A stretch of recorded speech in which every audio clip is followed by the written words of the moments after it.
Hello again and welcome to WTF Dog Training, working in conjunction with the Happy Dog Training Academy. I'm Graham, Master Dog Trainer and Canine Behaviourist. My goal in life, now I'm retired, is to teach dog trainers to be qualified dog trainers through the CPD group. Our aim, both mine and my staff members, is to keep dogs away from rescue centres, keep them off the euthanasia table and keep them in family home through our training regime. Okay, so I know you haven't come here to hear me talking about it, so let's get after it, shall we? Welcome to WTF Dog Training. Hello again and welcome to WTF Dog Training in conjunction with the Happy Dog Training Academy. What we want to talk about this morning is lead pulling. Dogs that pull on the lead, okay? It's a massive, massive problem. We get lots and lots of emails regarding it. The last count, I think we had about 300 emails about why dogs pull on the lead. So, an explanation of why dogs pull on the lead in the first place. Let me just explain why dogs pull on the lead, okay? First of all, when they're puppies, at 2-3 days old, mum will start their training. That's the biological mum, not the breeder, okay? But do they have a lead and collar on? Of course not. No, they're 2 or 3 days old, okay? They're 10 days old now, and they still have no lead or collar on. Yep, they're playing in the puppy pen. They don't go out the puppy pen. Then when they start going outside, around about 5-6 weeks old, they start going outside, they start venturing outside. The breeder pops them outside to play in the nice weather, or if they've got a secure area that we have under the lean-to where the puppies play. Okay, but nobody still, 5 or 6 weeks old, the breeder still doesn't put a lead or collar, and the puppies can wander anywhere they want in that in the garden, in the yard. Okay, but nobody has a lead or collar on. Now the puppies are reaching 7-8 weeks old. The breeder still hasn't put a collar or lead on the puppies. There's no need to. That's what they feel. There's no need to put a lead and collar on because they're in a secure garden. Yep, so they wander about wherever they like. Then, of course, you get the puppy and you take them home. Okay, and you're told not to take them out, which is perfectly right. You shouldn't take the puppy out until they're vaccinated.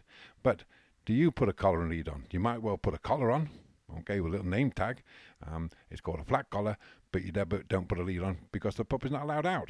Okay, it's allowed in the garden, but you've got a secure garden, hopefully. But the puppy still has no lead or collar on. Okay, then you pop to the vets at around 8-9 weeks old, and he gets his first vaccination. Okay, you probably carry him into the vets because, once again, he's not allowed on the floor because of various diseases, parvovirus distemper, hard pad leptospirosis, and lots of others. So you don't put the puppy down. You carry him into the vets and you hold him in your arms. Or if it's a small puppy, you might well put him in a cat carrier or a carrying case. But you still no lead, no collar on. The vet vaccinates him with his first vaccination, and the vet says 2 weeks' time he'll come for his second vaccination. So you pop him home, and once again he's in the house. He's only allowed in the garden, and you still don't put a lead on the dog. He's got his collar on, but you don't put a lead on him. Okay, so there's no lead on him. Now the puppy's 10-12 weeks old. He's being able to roam free around the house. He's been able to roam free around the garden, wherever he wants. He's been able to walk wherever he wants. Then you go for the second vaccination. Around about 12-14 weeks old, you carry him in because, again, he's still not allowed on the floor. The vet gives him a second vaccination, and he says keep him in for a few days, up to a week, before you let him on the road, outside on the pavement, outside your property. So, again, you still probably don't put a lead or collar on the dog. So, the very first time that he ends up with a collar on is when he goes for a walk, okay, goes into the street. All that time, 15 weeks old, he's being able to roam wherever he likes. Wherever he wants, he's being able to roam. Suddenly, he's restricted by this lead. Okay, he wants to go and sniff the grass. He's not allowed to because he's got his lead on. He can't reach the grass. He wants to sniff the lamppost. He wants to sniff this. He wants to sniff that. He's not allowed to because he's got a lead on. He starts to pull. Well, of course he's going to start to pull because he wants to go there. Okay, and the more he pulls, the harder you pull back. Yep. So it's a never-ending battle. He puts 20% of his pressure into pulling. You put 25 pulling back. This is what invariably happens. So he puts 30. You put 35, he puts 40, you put 45, 50. It's a never-ending battle. And believe me, dogs will always win. They will carry on pulling and pulling and pulling. And all they're trying to do is either to get you to let go of that lead so he can wander where he wants to, or he's expecting it to break. Yep, and it wouldn't make any difference if you've got a 25-foot lead on your dog. If you put 25-foot lead on your dog and he walks to the end 25 feet, he will still start pulling because he wants to go further. 10, 15 feet, he wants to go further and further and further. So we must teach our puppies when we first get them. The best time to start lead training your puppy is when you first get him. Yep, put his collar on, put his lead on, have him walk around the living room, have him walk around your garden where you're in control of him. Yep, allow him to drag the lead round the living room where he might get caught a little bit, but don't worry about that. He'll free himself or you can free him. But he's learning that there's pressure on the lead. Okay, pressure on the lead. Then you want to start teaching him pressure release. That's what we teach all of our puppies. Within the classes and my own puppies, we teach them what's called pressure release at about 8-10 weeks old. So in the pressure release, what we do is we put a lead on the dog, lead and collar on. Okay, we hold the lead. I get somebody, my daughter usually, or another trainer, to put some treats, just some kibble, some normal food on the floor, just outside the puppy's reach, just outside his reach. Or an adult dog, makes no difference. Pressure release. Put some treats just outside his reach, so he can't get to them. He's going to pull. He's going to pull to try and get to them.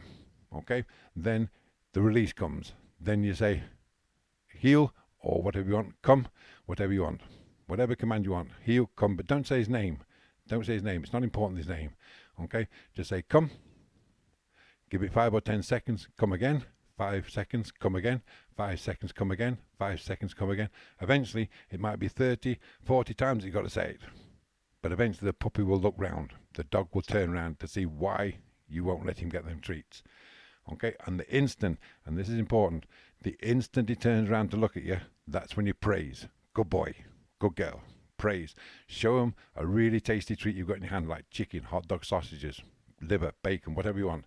Something the dog really likes. Okay, if it's not food orientated, a ball, a crisp packet. Okay, show the puppy that he's going to come back to get that treat. He's going to come back to get that really good treat. Then the release has gone, so the pressure is now being released. So he understands that the pressure's there. He can't reach them treats. It releases. Okay, the second time, ask him to go and get the treats again. Ask the trainer or your partner. Ask him to come and get the treats. He's going to go and try and get them treats again. Try and get that food, that kibble. Okay, but once again, he can't reach it.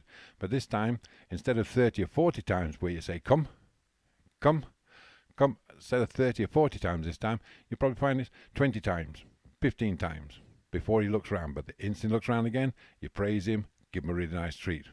After about 5 or 6 times of doing that, you'll find that when they put the treats down on the floor, he doesn't go for them. He stays by your side. He's looking to get that special treat. Yep, and then you give him a special treat because he hasn't gone for him. They try to encourage him, really, really try to encourage him to come and get this kibble, but he wants to be near you. Okay, he wants to stay by your side. That's starting his lead walking.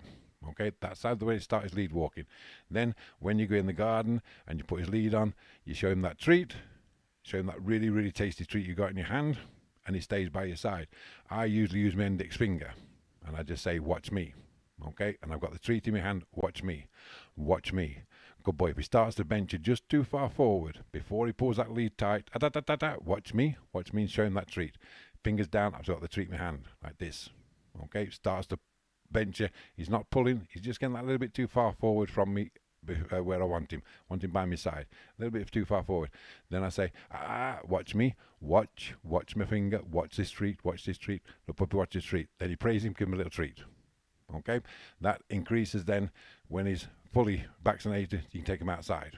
Okay, and when you're walking down the street, if he starts to want to go near the grass, watch me, watch me, and give him a treat or praise. But remember, dogs do like to sniff. They do like to sniff the lamppost. They do like to sniff the walls. They do like to sniff the grass. So allow them to sniff trees. There's no harm in it. A 15-20 minute walk sniffing is as good as a 45-minute run round a field on a lead. Okay, he wants to sniff. That's what dogs do. They like to sniff. That's their hunting ground. That's their area, and they want to know who's about, who's in this area. Big dogs, small dogs, dogs in season, whatever. They want to know who's in the area. So allow your puppy to sniff. But when they've done sniffing, give them 5 or 10 seconds, and then pressure release, a little bit of pressure. Yep, and then come. Whatever your command is, come. Puppy comes back, starts walking to heel again. Okay, that's how we teach our puppies and adult dogs the same way. Teach them to walk to heel. Okay, don't be pulling them back. The more you pull back, the more they'll pull forward. The idea is that the puppy stays by your side. Just imagine you haven't got a lead on. Okay, there's no lead, there's no collar, nothing in this world that I found which is going to teach your dog to walk to heel. You go to the pet shop, look at the hundreds of leads, you'll find some that say no pull harness. Okay, no pull lead, no pull check jade. Other things like halties, prong collars, shock collars, all these things, they won't teach your dog to walk to heel. There's nothing on this planet that will teach your dog to walk to heel. You need to teach your dog to walk to heel. Okay, you need to teach them, and it's called pressure release to start with. If you get a rescue dog, it's the same thing. Start in the house, put the collar lead on, use that pressure release in the house, use that pressure release in the garden.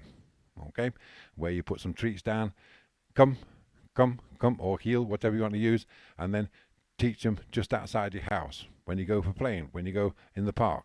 Okay, teach them. Also teach them a really good recall, by the way. Secondary to that, it teaches them really good recall. Put some treats just outside the reach on a 20-foot lead if you want. If you want to do long line with an adult dog, 20-foot lead, put some treats just at his reach. And then say, come. Give it 5 or 10 seconds before you call him again.